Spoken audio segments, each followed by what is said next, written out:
This is Jonzo. Today, I would like to read a brief passage from the 1937 publication Star Maker, written by Olaf Stapledon, a giant of science fiction. Specifically, I will be reading the preface of the original publication, the word-for-word text as represented in the copy that I possess. Without further ado, I present to you the preface of Star Maker by Olaf Stapledon. Star Maker by Olaf Stapledon, 1937. Preface. At a moment when Europe is in danger of a catastrophe worse than that of 1914, a book like this might be condemned as a distraction from the desperately urgent defense of civilization against modern barbarism. Year by year, month by month, the plight of our fragmentary and precarious civilization becomes more serious. Fascism abroad grows more bold and ruthless in its foreign ventures, more tyrannical toward its own citizens, more barbarian in its contempt for the life of the mind. Even in our own country, we have reason to fear a tendency toward militarization and the curtailment of civil liberty.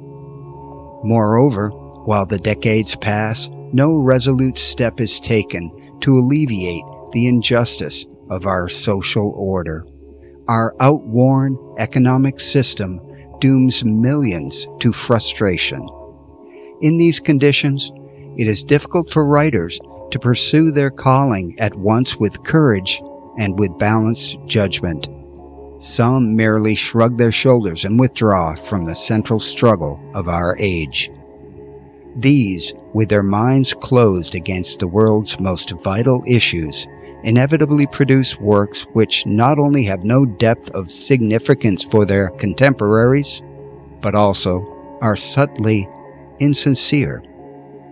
For these writers must consciously or unconsciously contrive to persuade themselves either that the crisis in human affairs does not exist, or that it is less important than their own work, or that it is anyhow not their business. But the crisis does exist, is of supreme importance, and concerns us all.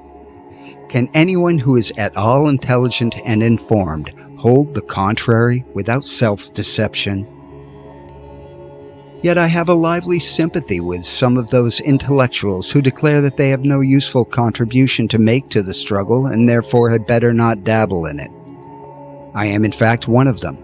In our defense, I should say that, though we are inactive or ineffective as direct supporters of the cause, we do not ignore it. Indeed, it constantly, obsessively holds our attention. But we are convinced by prolonged trial and error that the most useful service open to us is indirect. For some writers, the case is different. Gallantly plunging into the struggle, they use their powers to spread urgent propaganda, or they even take up arms in the cause, if they have suitable ability, and if the particular struggle in which they serve is in fact a part of the great enterprise of defending or creating civilization. They may of course do valuable work. In addition, they may gain great wealth of experience and human sympathy, thereby immensely increasing their literary power. But the very urgency of their service may tend to blind them to the importance of maintaining and extending, even in this age of crisis, what may be called metaphorically the self-critical self-consciousness of the human species, or the attempt to see man's life as a whole in relation to the rest of things. This involves a will to regard all human affairs and ideals and theories with as little human prejudice as possible. Those who are in the thick of the struggle invariably tend to become, though in a great and just cause, partisan. They nobly forgo something of that detachment, that power of cold assessment, which is, after all, among the most valuable human capacities. In their case, this is perhaps as it should be, for a desperate struggle demands less of detachment than of devotion. But some who have the cause at heart must serve by striving to maintain, along with human loyalty, a more dispassionate spirit. And perhaps the attempt to see our turbulent world against a background of stars may, after all, increase, not lessen, the significance of the present human crisis. It may also strengthen our charity toward one another. In this belief, I've tried to construct an imaginative sketch of the dread but vital whole of things. I know well that it is a ludicrously inadequate, in some ways a childish sketch, even when regarded from the angle of contemporary human experience. In a calmer and wiser age, it might well seem crazy. Yet in spite of its crudity, and in spite of its remoteness, it is perhaps not wholly irrelevant. At the risk of raising thunder both on the left and on the right, I have occasionally used certain ideas and words derived from religion, and I have tried to interpret them in relation to modern needs. The valuable though much damaged words spiritual and worship, which have become almost as obscene to the left as the good old sexual words are to the right, are here intended to suggest an experience which the right is apt to pervert and the left to misconceive. This experience, I should say, involves detachment from all private, all social, all racial ends, not in the sense that it leads man to reject them, but in that it makes him prize them in a new way. The spiritual life seems to be in essence the attempt to discover and adopt the attitude which is in fact appropriate to our experience as a whole, just as admiration is felt to be in fact appropriate toward a well-grown human being. This enterprise can lead to an increased lucidity and finer temper of consciousness, and therefore can have a great and beneficial effect on behavior.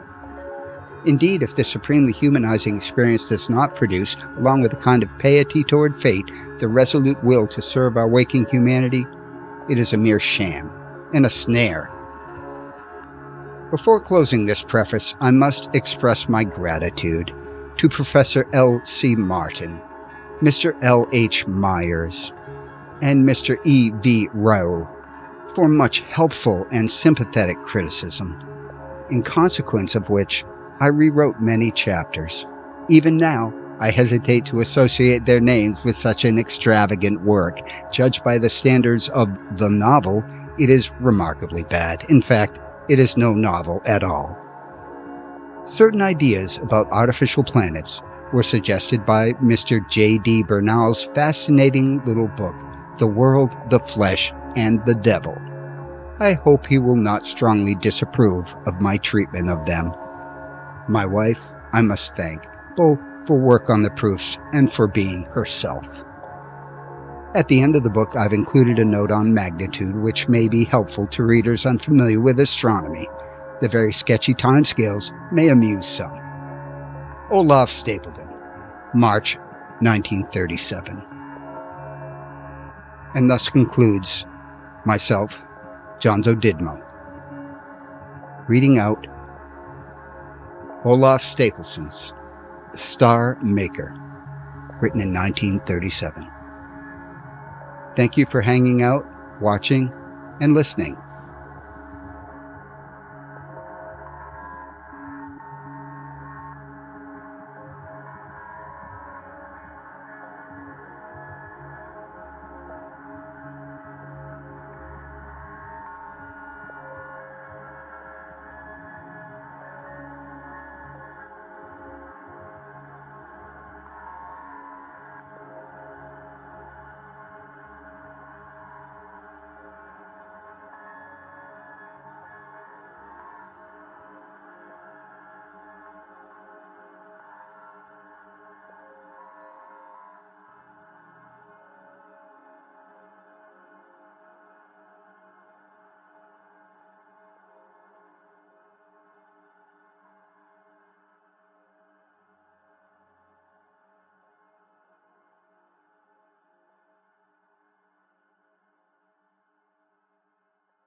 Star Maker by Olaf Stapledon.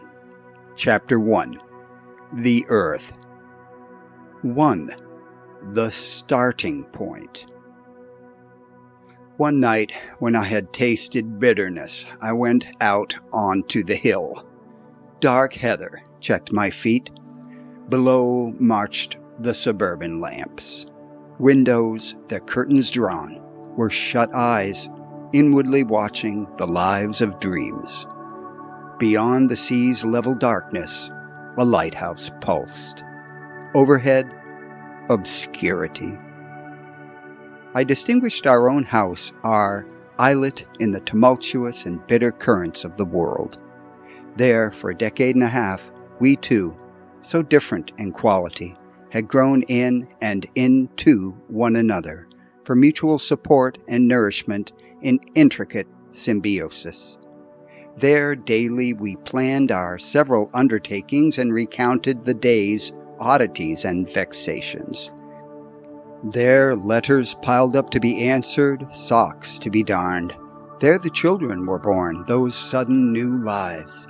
There, under that roof, our own two lives, recalcitrant sometimes to one another, were all the while thankfully one larger, more conscious life than either alone. All this, surely, was good. Yet there was bitterness. And bitterness not only invaded us from the world, it welled up also within our own magic circle. For horror at our futility, at our own unreality, and not only at the world's delirium, had driven me out onto the hill. We were always hurrying from one little urgent task to another, but the upshot was insubstantial. Had we, perhaps, misconceived our whole existence? Were we, as it were, living from false premises? And in particular, this partnership of ours, this seemingly so well-based fulcrum for activity in the world, was it after all nothing but a little eddy of complacent and ingrown domesticity, ineffectively whirling on the surface of the great flux, having in itself no depth of being and no significance? Had we perhaps, after all, deceived ourselves? Behind those rapt windows, did we, like so many others, indeed live only a dream? In a sick world, even the hale are sick, and we too, spinning our own little life, mostly by rote, seldom with clear cognizance, seldom with firm intent, were products of a sick world. Yet this life of ours was not all sheer and barren fantasy. Was it not spun from the actual fibers of reality, which we gathered in with all the comings and goings through our door, all our traffic with the suburb and the city, and with remoter cities, and with the ends of the earth? And were we not spinning together an authentic expression of our own nature? Did not our life issue daily as more or less firm threads of active living, and mesh itself into the growing web, the intricate, ever-proliferating pattern of mankind? I considered us with quiet interest and a kind of amused awe. How could I describe our relationship even to myself without either disparaging it or insulting it with the tawdry decoration of sentimentality? For this our delicate balance of dependence and independence, this coolly critical, shrewdly ridiculing, but loving mutual contact, was surely a microcosm of true community, was after all in its simple style an actual and living example of that high goal which the world seeks. The whole world? The whole universe? Overhead, obscurity, unveiled a star.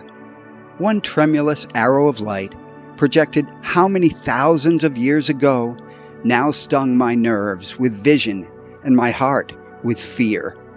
For in such a universe as this, what significance could there be in our fortuitous, our frail, our evanescent community? But now irrationally I was seized with a strange worship, not surely of the star, that mere furnace which mere distance falsely sanctified, but of something other, which the dire contrast of the star and us signified to the heart. Yet what? What could thus be signified? Intellect, peering beyond the star, discovered no star maker, but only darkness, no love, no power even, but only nothing. And yet the heart praised. Impatiently I shook off this folly and reverted from the inscrutable to the familiar and the concrete. Thrusting aside worship and fear also, and bitterness, I determined to examine more coldly this remarkable us, this surprisingly impressive datum, which to ourselves remained basic to the universe, though in relation to stars, it appeared so slight a thing. Considered even without reference to our belittling cosmical background, we were, after all, insignificant, perhaps ridiculous. We were such a commonplace occurrence, so trite, so respectable. We were just a married couple, making shift to live together without undue strain. Marriage, in our time, was suspect, and ours, with its trivial romantic origin, was doubly suspect. We'd first met when she was a child. Our eyes encountered. She looked at me for a moment with quiet attention. Even I had romantically imagined, with obscure, deep-lying recognition. I, at any rate, recognized in that look, so I persuaded myself in my fever of adolescence, my destiny. Yes, how predestinate had seemed our union. Yet now, in retrospect, how accidental. True, of course, that as a long-married couple we fitted rather neatly like two close trees whose trunks have grown upwards together as a single shaft, mutually distorting, but mutually supporting. Coldly I now assessed her as merely a useful but often infuriating adjunct to my personal life. We were, on the whole, sensible companions. We left one another a certain freedom, and so we were able to endure our proximity. Such was our relationship. Stated thus, it did not seem very significant for the understanding of the universe. Yet in my heart I knew that it was so. Even the cold stars, even the whole cosmos with its inane immensities, could not convince me that this, our prized atom of community, imperfect as it was, short-lived as it must be, was not significant. But could this indescribable union of ours really have any significance at all beyond itself? Did it, for instance, prove that the essential nature of all human beings was to love rather than to hate and fear? Was it evidence that all men and women the world over, though circumstance might prevent them, were at heart capable of supporting a worldwide, love-knit community? And further, did it, being itself a product of the cosmos, prove that love was in some way basic to the cosmos itself? And did it afford, through its own felt intrinsic excellence, some guarantee that we too, its frail supporters, must in some sense have eternal life? Did it, in fact, prove that love was God, and God awaiting us in His heaven? No! Our homely, friendly, exasperating, laughter-making, undecorated, though most prized community of spirit proved none of these things. It was no certain guarantee of anything but its own imperfect rightness. It was nothing but a very minute, very bright epitome of one out of the many potentials of existence. I remembered the swarms of the unseeing stars. I remembered the tumult of hate and fear and bitterness, which is man's world. I remembered, too, our own not infrequent discordancy, and I reminded myself that we should very soon vanish like the flurry that a breeze has made on still water. Once more, there came to me a perception of the strange contrast of the stars and us. The incalculable potency of the cosmos mysteriously enhanced the tightness of our brief spark of community and of mankind's brief, uncertain venture. And these in turn quickened the cosmos. I sat down on the heather. Overhead, obscurity was now in full retreat. In its rear, the freed population of the sky sprang out of hiding, star by star. On every side, the shadowy hills or the guessed featureless sea extended beyond sight, but the hawk flight of imagination followed them as they curved downward below the horizon.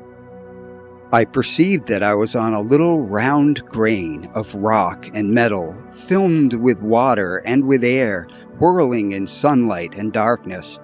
And on the skin of that little grain, all the swarms of men, generation by generation, had lived in labor and blindness, with intermittent joy and intermittent lucidity of spirit, and all their history, with its folk wanderings, its empires, its philosophies, its proud sciences, its social revolutions, its increasing hunger for community, was but a flicker in one day of the lives of stars. If one could know whether among that glittering host there were here and there other spirit-inhabited grains of rock and metal, whether man's blundering search for wisdom and for love was a sole and insignificant tremor, or part of a universal movement. And thus concludes myself, Jonzo Didmo, reading out Olaf Stapledon's Star Maker, written in 1937. Thank you for hanging out, watching, and listening. Hey, it's Jonzo. Please like, subscribe, and click notifications in order to catch my readout of Chapter 2 of Olaf Stapledon's novel, Star Maker, and other fun sci-fi stuff.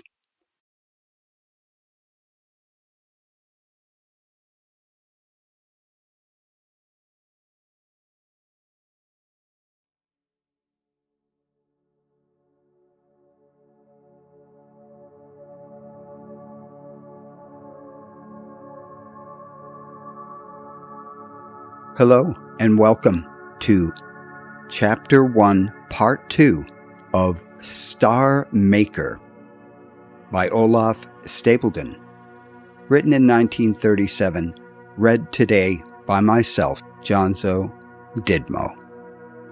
Earth Among the Stars. Overhead obscurity was gone. From horizon to horizon, the sky was an unbroken spread of stars. 2 planets stared, unwinking. The more obtrusive of the constellations asserted their individuality. Orion's 4 square shoulders and feet, his belt and sword, the plough, the zigzag of Cassiopeia, the intimate Pleiades, all were duly patterned on the dark. The Milky Way, a vague hoop of light, spanned the sky. Imagination completed what mere sight could not achieve. Looking down, I seemed to see through a transparent planet, through heather and solid rock, through the buried graveyards of vanished species, down through the molten flow of basalt, and on into the Earth's core of iron, then on again, still seemingly downwards through the southern strata to the southern ocean and lands, past the roots of gum trees and the feet of the inverted Antipodeans, through their blue, sun-pierced awning of day, and out into the eternal night where sun and stars are together. For there, dizzyingly far below me, like fishes in a lake, lay the nether constellations. The 2 domes of the sky were fused into one hollow sphere, star-peopled, black even beside the blinding sun. The young moon was a curve of incandescent wire. The completed hoop of the Milky Way encircled the universe. In a strange vertigo, I looked for reassurance at the little glowing windows of our home. There they still were, and the whole suburb and the hills. But stars shone through all. It was as though all terrestrial things were made of glass, or of some more limpid, more ethereal vitreosity. Faintly, the church clock chimed for midnight. Dimly, receding, it tolled the first stroke. Imagination was now stimulated to a new, strange mode of perception. Looking from star to star, I saw the heaven no longer as a jeweled ceiling and floor, but as depth beyond flashing depth of suns. And though for the most part The great and familiar lights of the sky stood forth as our near neighbor. Some brilliant stars were seen to be, in fact, remote and mighty, while some dim lamps were visible only because they were so near. On every side, the middle distance was crowded with swarms and streams of stars. But even these now seemed near, for the Milky Way had receded into an incomparably greater distance, and through gaps in its nearer parts appeared vista beyond vista of luminous mists and deep perspectives of stellar populations. The universe in which fate had set me was no spangled chamber, but a perceived vortex of star streams. No, it was more. Peering between the stars into the outer darkness, I saw also, as mere flecks and points of light, other such vortices, such galaxies, sparsely scattered in the void, depth beyond depth, so far afield that even the eye of imagination could find no limits to the cosmical, the all-embracing galaxy of galaxies. The universe now appeared to me as a void wherein floated rare flakes of snow, each flake a universe.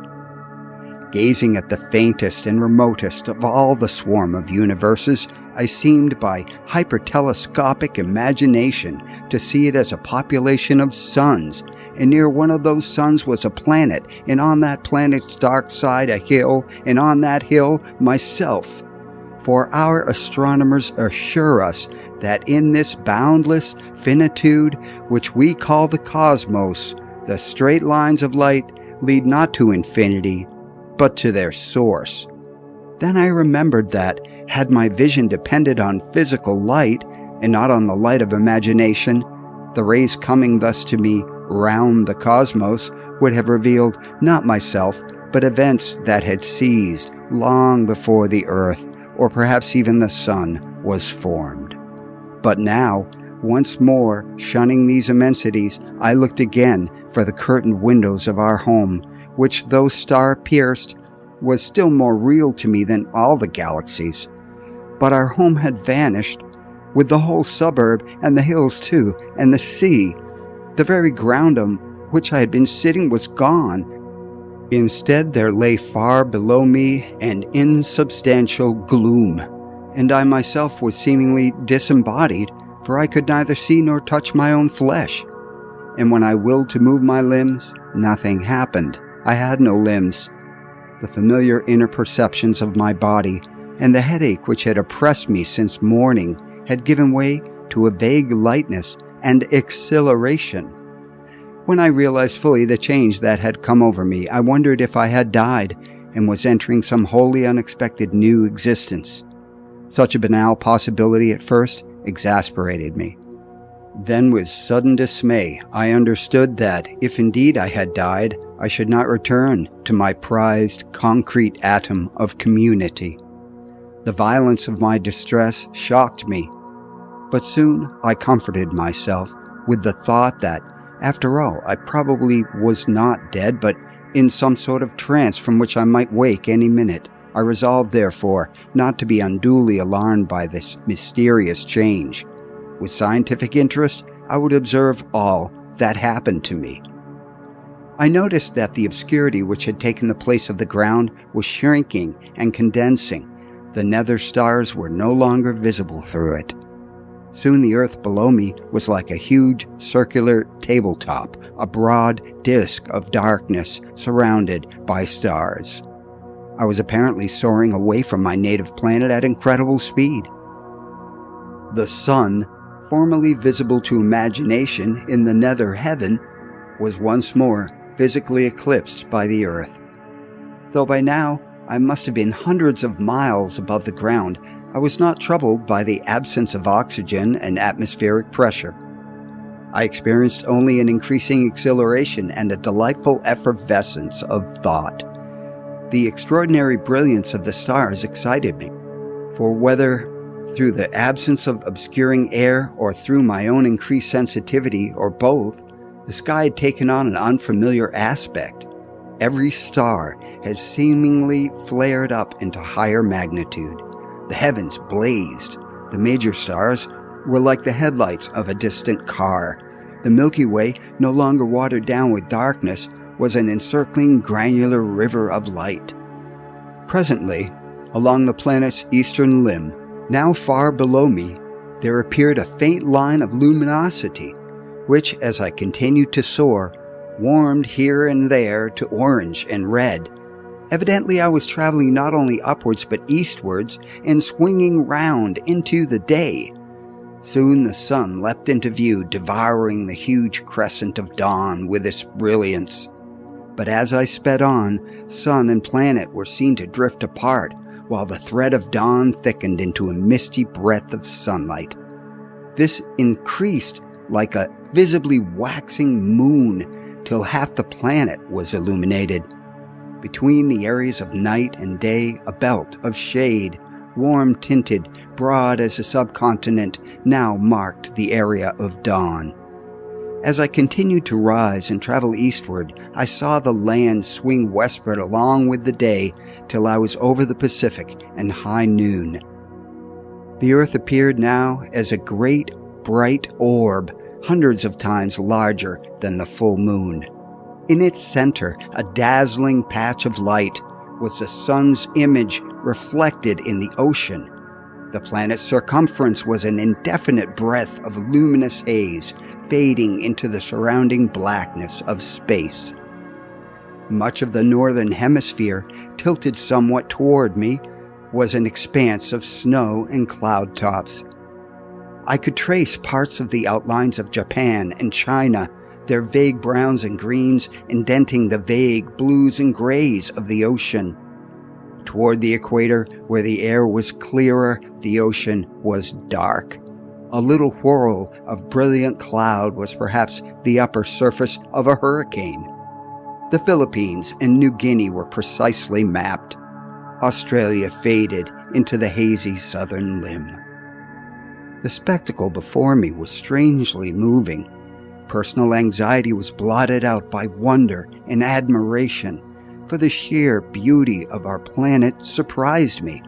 It was a huge pearl set in spangled ebony. It was nacre. It was an opal. No, it was far more lovely than any jewel. Its pattern coloring was more subtle, more ethereal. It displayed the delicacy and brilliance, the intricacy and harmony of a live thing. Strange that in my remoteness I seemed to feel as never before the vital presence of Earth, as of a creature alive but tranced and obscurely yearning to wake. I reflected that not one of the visible features of this celestial and living gem revealed the presence of man. Displayed before me, though invisible, were some of the most congested centers of human population. There below me lay huge industrial regions, blackening the air with smoke. Yet all this thronging life and humanly momentous enterprise had made no mark whatever on the features of the planet. From this high lookout, the earth would have appeared no different before the dawn of man. No visiting angel or explorer from another planet could have guessed that this bland orb teemed with vermin, with world-mastering, self-torturing, incipiently angelic beasts. Thus concludes Chapter 1, Part 2 of Star Maker by Olaf Stapledon. Read out by myself, Jonzo Didmo. Thanks for hanging out, for watching, and for listening.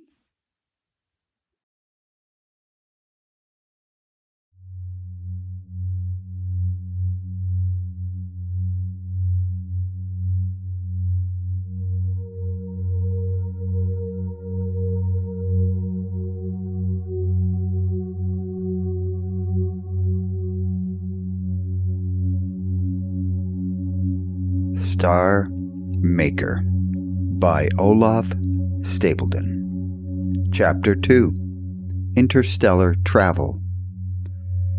While I was thus contemplating my native planet, I continued to soar through space. The Earth was visibly shrinking into the distance, and as I raced eastward, it seemed to be rotating beneath me. All its features swung westwards, till presently sunset and the mid-Atlantic appeared upon its eastern limb, and then the night. Within a few minutes, as it seemed to me, the planet had become an immense half-moon. Soon it was a misty, dwindling crescent, beside the sharp and minute crescent of its satellite. With amazement, I realized that I must be traveling at a fantastic, a quite impossible rate. So rapid was my progress that I seemed to be passing through a constant hail of meteors. They were invisible till they were almost abreast of me, for they shone only by reflected sunlight, appearing for an instant only, as streaks of light like lamps seen from an express train. Many of them I met in head-on collision, but they made no impression upon me. One huge irregular bulk of rock, the size of a house, thoroughly terrified me. The illuminated mass swelled before my gaze, displayed for a fraction of a second a rough and lumpy surface, and then engulfed me. Or rather, I infer that it must have engulfed me, but so swift was my passage that I had no sooner seen it in the middle distance than I found myself already leaving it behind. Very soon, the Earth was a mere star. I say soon, but my sense of the passage of time was now very confused. Minutes and hours, and perhaps even days, even weeks, were now indistinguishable. While I was still trying to collect myself, I found that I was already beyond the orbit of Mars and rushing across the thoroughfare of the asteroids. Some of these tiny planets were now so near that they appeared as great stars streaming across the constellations. One or two revealed gibbous, then crescent forms, before they faded behind me. Already Jupiter, far ahead of me, grew increasingly bright and shifted its position among the fixed stars. The great globe now appeared as a disk, which soon was larger than the shrinking sun. Its 4 major satellites were little pearls floating beside it. The planet's surface now appeared like streaky bacon by reason of its cloud zones. Clouds fogged its whole circumference. Now I drew abreast of it and passed it. Owing to the immense depth of its atmosphere, night and day merged into one another without assignable boundary. I noted here and there on its eastern and unilluminated hemisphere vague areas of ruddy light, which were perhaps the glow cast upward through dense clouds by volcanic upheavals. In a few minutes, or perhaps years, Jupiter had become once more a star, and then was lost in the splendor of the diminished but still blazing sun. No other of the outer planets lay near my course, but I soon realized that I must be far beyond the limits of even Pluto's orbit. The sun was now merely the brightest of the stars, fading behind me. At last I had time for distress. Nothing now was visible but the starry sky.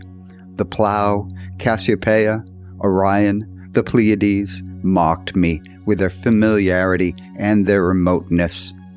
The sun was now but among the other bright stars. Nothing changed. Was I doomed to hang thus forever out in space, a bodiless viewpoint? Had I died? Was this my punishment for a singularly ineffectual life? Was this the penalty of an inveterate will to remain detached from human affairs and passions and prejudices? In imagination, I struggled back to my suburban hilltop. I saw our home. The door opened. A figure came out into the garden, lit by the hall light. She stood for a moment looking up and down the road, then went back into the house. But all this was imagination only. In actuality, there was nothing but the stars. After a while, I noticed that the sun and all the stars in its neighborhood were ruddy. Those at the opposite pole of the heaven were of an icy blue. The explanation of this strange phenomenon flashed upon me. I was still traveling, and traveling so fast that light itself was not wholly indifferent to my passage. The overtaking undulations took long to catch me. They therefore affected me as slower pulsations than they normally were, and I saw them therefore as red. Those that met me on my headlong flight were congested and shortened, and were seen as blue. Very soon the heavens presented an extraordinary appearance, for all the stars directly behind me were now deep red, while those directly ahead were violet. Rubies lay behind me, amethysts ahead of me. Surrounding the ruby constellations there spread an area of topaz stars, and round the amethyst constellations an area of sapphires. Beside my course, on every side, the colors faded into the normal white of the sky's familiar diamonds. Since I was traveling almost in the plane of the galaxy, the hoop of the Milky Way, white on either hand, was violet ahead of me, red behind. Presently, the stars immediately before and behind grew dim, then vanished, leaving two starless holes in the heaven, each hole surrounded by a zone of colored stars. Evidently, I was still gathering speed. Light from the forward and the hinder stars now reached me in forms beyond the range of my human vision. As my speed increased, the two starless patches before and behind, each with its colored fringe, continued to encroach upon the intervening zone of normal stars which lay abreast of me on every side. Amongst these I now detected movement. Through the effect of my own passage, the nearer stars appeared to drift across the background of the stars at greater distance. This drifting accelerated till, for an instant, the whole visible sky was streaked with flying stars. Then everything vanished. Presumably, my speed was so great in relation to the stars that light from none of them could take normal effect on me. Though I was now perhaps traveling faster than light itself, I seemed to be floating at the bottom of a deep and stagnant well. The featureless darkness, the complete lack of all sensation, terrified me, if I may call terror the repugnance and foreboding which I now experienced without any of the bodily accompaniments of terror, without any sensation of trembling, sweating, gasping, or palpitation. Forlornly, and with self-pity, I longed for home, longed to see once more the face that I knew best. With the mind's eye, I could see her now, sitting by the fire sewing, a little furrow of anxiety between her brows. Was my body, I wondered, lying dead on the heather? Would they find it there in the morning? How would she confront this great change in her life? Certainly with a brave face, but she would suffer.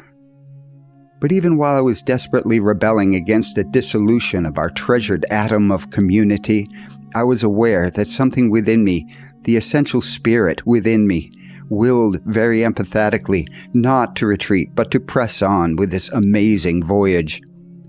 Not that my longing for the familiar human world could for a moment be counterbalanced by the mere craving for adventure. I was of too home-keeping a kind to seek serious danger and discomfort for their own sake, but timidity was overcome by a sense of the opportunity that fate was giving me, not only to explore the depths of the physical universe, but to discover what part life and mind were actually playing among the stars. A keen hunger now took possession of me, a hunger not for adventure, but for insight into the significance of man, or of any man-like beings in the cosmos. This homely treasure of ours, this frank and spring-making daisy beside the arid track of modern life, impelled me to accept gladly my strange adventure. For might I not discover that the whole universe was no mere place of dust and ashes with here and there a stunted life, but actually, beyond the parched terrestrial wasteland, a world of flowers? Was man indeed, as he sometimes desired to be, the growing point of the cosmical spirit, in its temporal aspect at least? Or was he one of the many million growing points? Or was mankind of no more importance in the universal view than rats in a cathedral? And again, was man's true function power, or wisdom, or love, or worship, or all of these? Or was the idea of function, of purpose, meaningless in relation to the cosmos? These grave questions I would answer. Also, I must learn to see a little more clearly and confront a little more rightly, so I put it to myself, that which, when we glimpse at it all, compels our worship. I now seemed to my self-important self to be no isolated individual craving aggrandizement, but rather an emissary of mankind, no, an organ of exploration, a feeler projected by the living human world to make contact with its fellows in space. At all cost, I must go forward, even if my trivial earthly life must come to an untimely end and my wife and children be left without me. I must go forward, and somehow, someday, even if after centuries of interstellar travel, I must return.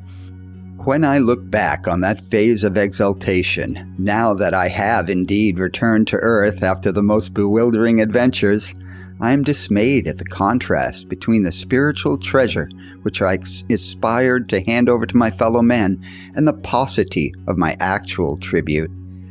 This failure was perhaps due to the fact that, though I did indeed accept the challenge of the adventure, I accepted it only with secret reservations. Fear and the longing for comfort, I now recognize, dimmed the brightness of my will. My resolution, so boldly formed, proved after all frail. My unsteady courage often gave place to yearnings for my native planet. Over and over again in the course of my travels, I had a sense that, owing to my timid and pedestrian nature, I missed the most significant aspects of events. Of all that I experienced on my travels, only a fraction was clearly intelligible to me even at the time, and then, as I shall tell, my native powers were aided by beings of superhuman development. Now that I am once more on my native planet and this aid is no longer available, I cannot recapture even so much of the deeper insight as I formerly attained. And so my record, which tells of the most far-reaching of all human explorations, turns out to be, after all, no more reliable than the rigmarole of any mind unhinged by the impact of experience beyond its comprehension. To return to my story. How long I spent in debate with myself, I do not know, but soon after I had made my decision, the absolute darkness was pierced once more by stars. I was apparently at rest, for stars were visible in every direction, and their color was normal.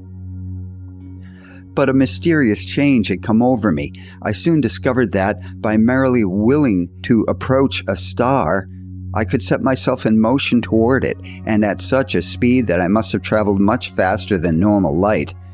This, as I knew very well, was physically impossible. Scientists had assured me that motion faster than the speed of light was meaningless. I inferred that my motion must therefore be in some manner a mental, not a physical phenomenon, that I was enabled to make up excessive viewpoints without physical means of locomotion. It seemed to me evident, too, that the light with which the stars were now revealed to me was not normal physical light, for I noticed that my new and expeditious means of travel took no effect upon the visible colors of the stars. However fast I moved, they retained their diamond hues, though all were somewhat brighter and more tinted than in normal vision. No sooner had I made sure of my new power of locomotion than I began feverishly to use it. I told myself that I was embarking upon a voyage of astronomical and metaphysical research, but already my craving for the earth was distorting my purpose. It turned my attention unduly toward the search for planets, and especially for planets of the terrestrial type. At random I directed my course toward one of the brighter of the near stars. So rapid was my advance that Certain lesser and still nearer luminaries streamed past me like meteors. I swung close to the great sun, insensitive to its heat.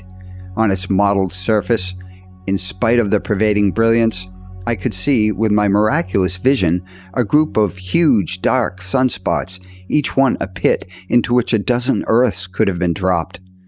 Round the star's limb, the excrescences of the chromosphere looked like fiery trees and plumes and prehistoric monsters that tiptoe or awning all on a globe too small for them. Beyond these pale corona, spread its films into the darkness. As I rounded the star in hyperbolic flight, I searched anxiously for planets, but found none. I searched again, meticulously, tacking and veering near and far. In the wider orbits, a small object like the Earth might easily be overlooked. I found nothing but meteors and a few insubstantial comets. This was the more disappointing because the star seemed to be much of the same type as the familiar Sun. Secretly, I had hoped to discover not merely planets, but actually the Earth. Once more, I struck out into the ocean of space, heading for another near star. Once more, I was disappointed. I approached yet another lonely furnace. This too was untended by the minute grains that harbor life. I now hurried from star to star, a lost dog looking for its master. I rushed hither and thither, intent on finding a sun with planets, and among those planets, my home. Star after star I searched, but far more I passed impatiently, recognizing at once that they were too large and tenuous and too young to be Earth's luminary. Some were vague, ruddy giants broader than the orbit of Jupiter. Some smaller and more definite had the brilliance of 1,000 suns, and their color was blue. I had been told that our sun was of average type, but I now discovered many more of the great youngsters than of the shrunken, yellowish, middle-aged. Seemingly, I must have strayed into a region of late stellar condensation. I noticed, but only to avoid them, great clouds of dust, huge as constellations, eclipsing the star streams, and tracts of palely glowing gas, shining sometimes by their own light, sometimes by the reflected light of stars. Often these nacrous cloud continents had secreted within them a number of vague pearls of light, the embryos of future stars. I glanced heedlessly at many star couples, trios, and quartets, in which more or less equal partners waltz in close union. Once, and once only, I came on one of those rare couples in which one partner is no bigger than a mere Earth, but massive as a whole great star and very brilliant. Up and down this region of the galaxy I found, here and there, a dying star, somberly smoldering, and here and there the encrusted and extinguished dead. These I could not see till I was almost upon them, and then only dimly, by the reflected light of the whole heaven. I never approached nearer to them than I could help, for they were of no interest to me in my crazy yearning for the Earth. I was comforted, however, to find that, as yet, there were so few of them. I found no planets. I knew well that the birth of planets was due to the close approach of two or more stars, and that such accidents must be very uncommon. I reminded myself that stars with planets must be as rare in the galaxy as gems among the grains of sand on the seashore. What chance had I of coming upon one?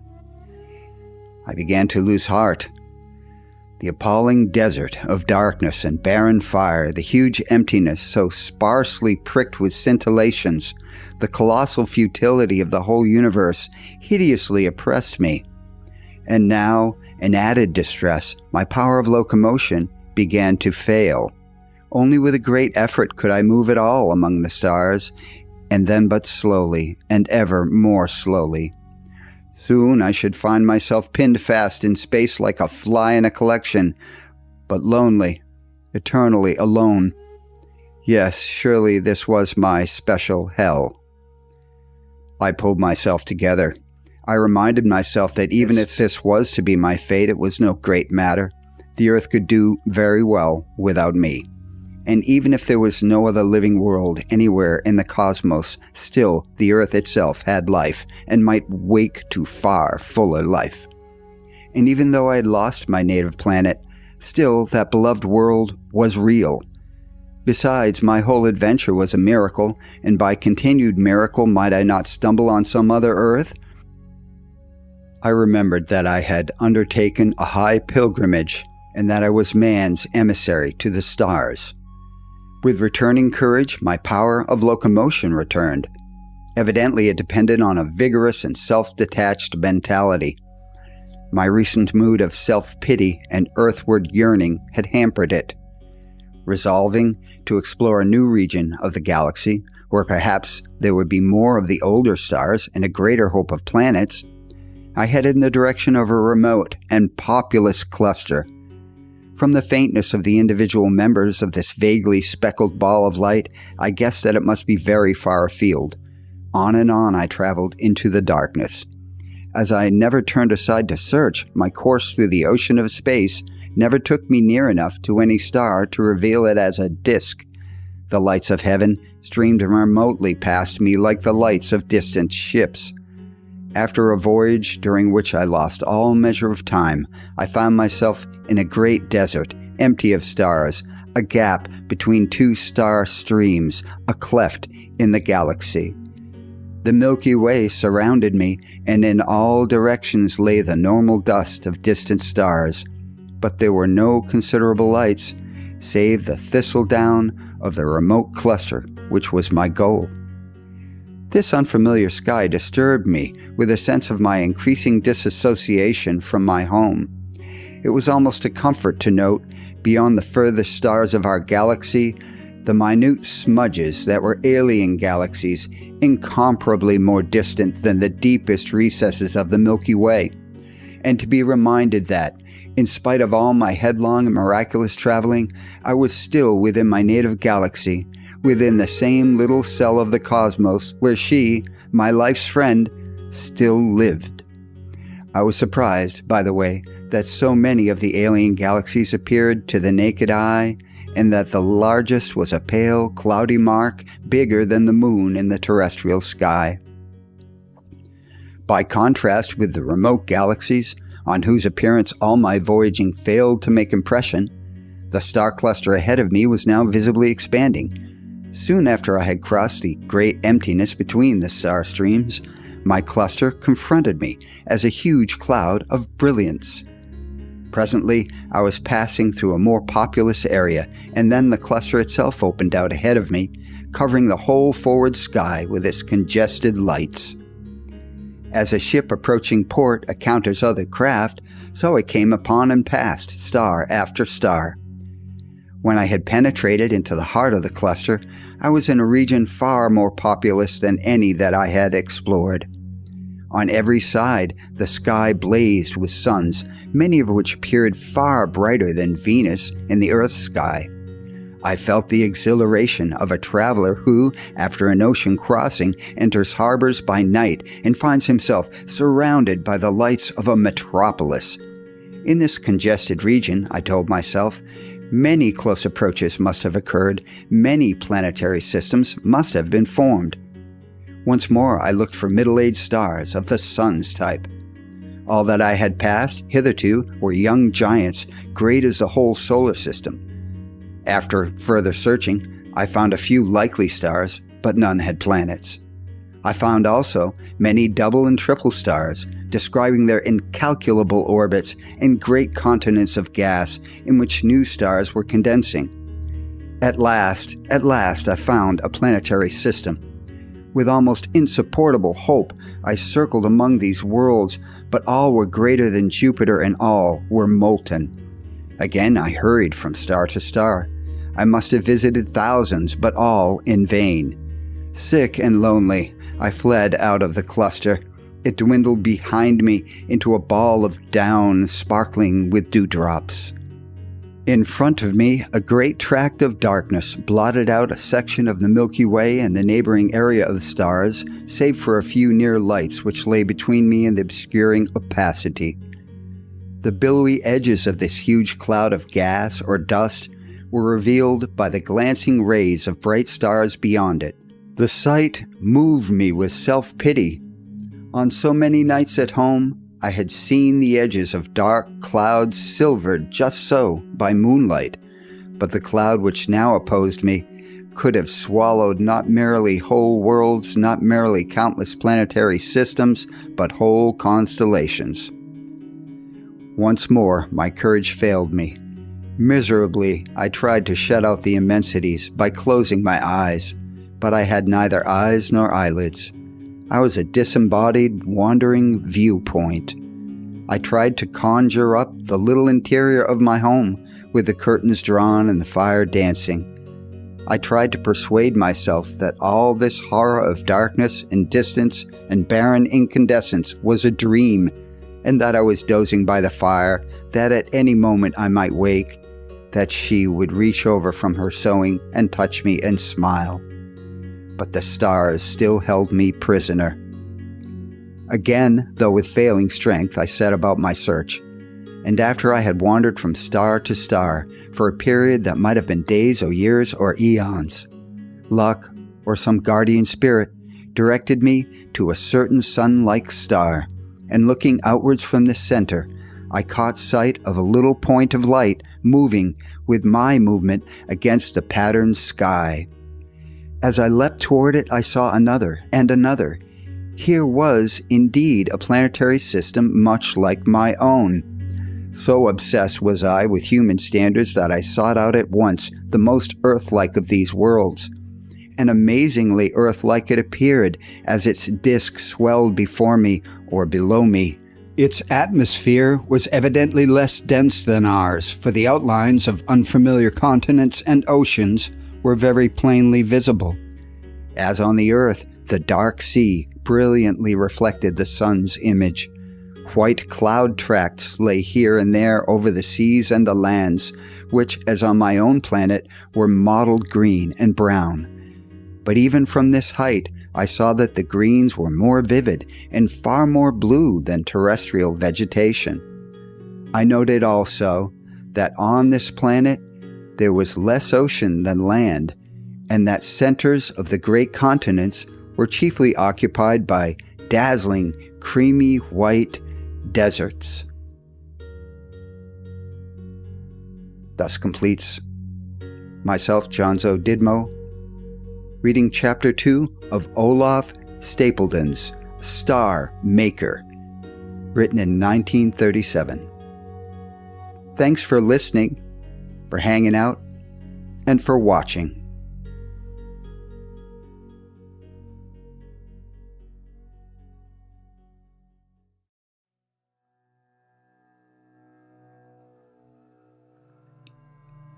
Hello, Jonzo Didmo here, reading out Chapter 3 of Olaf Stapledon's Star Maker, a novel written in 1937.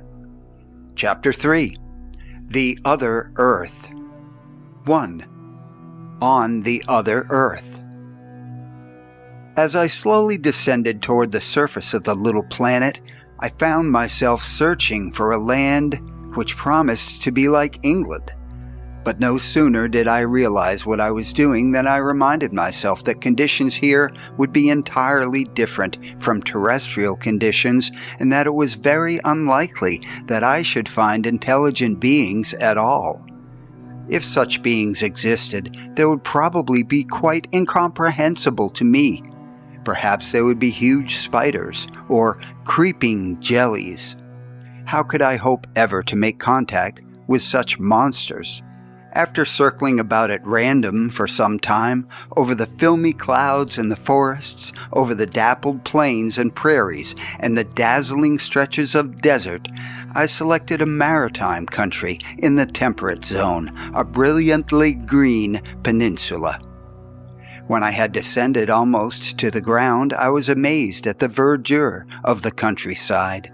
Here, unmistakably, was vegetation similar to ours in essential character, but quite unfamiliar in detail. The fat or even bulbous leaves reminded me of our desert flora, but here the stems were lean and wiry. Perhaps the most striking character of this vegetation was its color, which was a vivid blue-green like the color of vineyards that have been treated with copper salts. I was to discover later that the plants of this world had indeed learnt to protect themselves by means of copper sulfite from the microbes and the insect-like pests which formerly devastated this rather dry planet. I skimmed over a brilliant prairie scattered with Prussian blue bushes. The sky also attained a depth of blue quite unknown on Earth, save at great altitudes.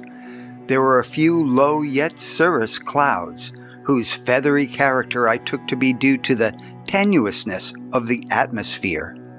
This was borne out by the fact that, though my descent had taken place in the forenoon of a summer's day, several stars managed to pierce the almost nocturnal sky.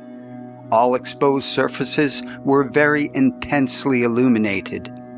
The shadows of the nearer bushes were nearly black. Some distant objects, rather like buildings but probably mere rocks, appeared to be blocked out in ebony and snow. Altogether, the landscape was one of unearthly and fantastical beauty. I glided with wingless flight over the surface of the planet, through glades, across tracts of fractured rock, along the banks of streams. Presently, I came to a wide region covered by neat parallel rows of fern-like plants, bearing masses of nuts on the lower surfaces of their leaves. It was almost impossible to believe that this vegetable regimentation had not been intelligently planned. Or could it, after all, be merely a natural phenomenon not known on my own planet? Such was my surprise that my power of locomotion, always subject to emotional interference, now began to fail me. I reeled in the air like a drunk man. Pulling myself together, I staggered on over the ranked crops toward a rather large object which lay some distance from me beside a strip of bare ground. Presently, to my amazement, my stupefaction, this object revealed itself as a plow. It was a rather queer instrument, but there was no mistaking the shape of the blade, which was rusty and obviously made of iron. There were 2 iron handles and chains for attachment to a beast of burden.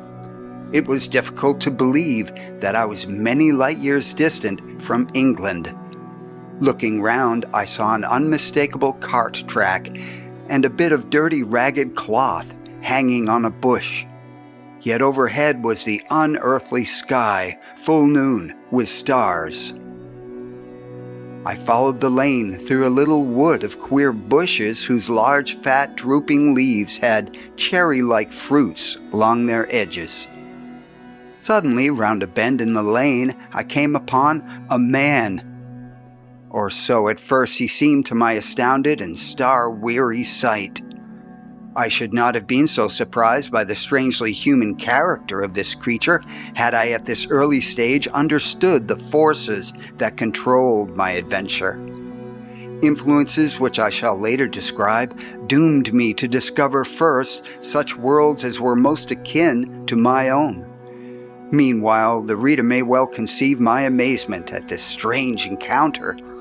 I had always supposed that man was a unique being. An inconceivably complex conjunction of circumstances had produced him, and it was not to be supposed that such conditions would be repeated anywhere in the universe. Yet here, on the very first globe to be explored, was an obvious peasant. Approaching him, I saw that he was not quite so like terrestrial man as he seemed at a distance, but he was a man for all that. Had God, then, peopled the whole universe with our kind? Did he perhaps in very truth make us in his image? It was incredible. To ask such questions proved that I had lost my mental balance. As I was a mere disembodied viewpoint, I was able to observe without being observed. I floated about him as he strode along the lane. He was an erect biped and in general plan definitely human. I had no means of judging his height, but he must have been approximately of normal terrestrial stature, or at least not smaller than a pygmy and not taller than a giant. He was of slender build. His legs were almost like a bird's and enclosed in rough, narrow trousers. Above the waist he was naked, displaying a disproportionately large thorax, shaggy with greenish hair. He had 2 short but powerful arms and huge shoulder muscles. His skin was dark and ruddy and dusted plentifully with bright green down.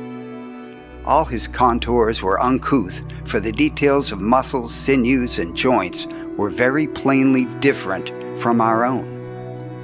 His neck was curiously long and supple. His head I can best describe by saying that most of the brain pan, covered with a green thatch, seemed to have slipped backwards and downwards over the nape. His 2 very human eyes peered from under the eaves of hair. An oddly projecting, almost spout-like mouth made him look as though he were whistling. Between the eyes, and rather above them, was a pair of great equine nostrils, which were constantly in motion. The bridge of the nose was represented by an elevation in the thatch, reaching from the nostrils backward over the top of the head. There were no visible ears. I discovered later that the auditory organs opened into the nostrils. Clearly, although evolution on this Earth-like planet must have taken a course on the whole surprisingly like that which had produced my own kind, there must also have been many divergencies. The stranger wore not only boots but gloves, seemingly old tough leather. His boots were extremely short. I was to discover later that the feet of this race, the other men as I called them, were rather like the feet of an ostrich or a camel. The instep consisted of 3 great toes grown together. In place of the heel there was an additional broad, stumpy toe. The hands were without palms. Each was a bunch of 3 gristly fingers and a thumb. The aim of this book is not to tell of my own adventures, but to give some idea of the worlds which I visited. I shall therefore not recount in detail how I established myself among the other men. Of myself, it is enough to say a few words. When I had studied this agriculturalist for a while, I began to be strangely oppressed by his complete unawareness of myself. With painful clearness, I realized that the purpose of my pilgrimage was not merely scientific observation, but also the need to effect some kind of mental and spiritual traffic with other worlds for mutual enrichment and community. How should I ever be able to achieve this end unless I could find some means of communication? It was not until I had followed my companion to his home and had spent many days in that little circular stone house with roof of mudded wicker that I discovered the power of entering into his mind, of seeing through his eyes, sensing through all his sense organs, perceiving his world just as he perceived it, and following much of his thought and his emotional life. Not till very much later, when I had passively inhabited many individuals of the race, did I discover how to make my presence known and even to converse inwardly with my host. This kind of internal telepathic intercourse, which was to serve me in all my wanderings, was at first difficult, ineffective, and painful. But in time I came to be able to live through the experiences of my host with vividness and accuracy, while yet preserving my own individuality, my own critical intelligence, my own desires and fears. Only when the other had come to realize my presence within him could he, by a special act of volition, keep particular thoughts secret from me. It can well be understood that at first I found these alien minds quite unintelligible. Their very sensations differed from my familiar sensations in important respects. Their thoughts and all their emotions and sentiments were strange to me.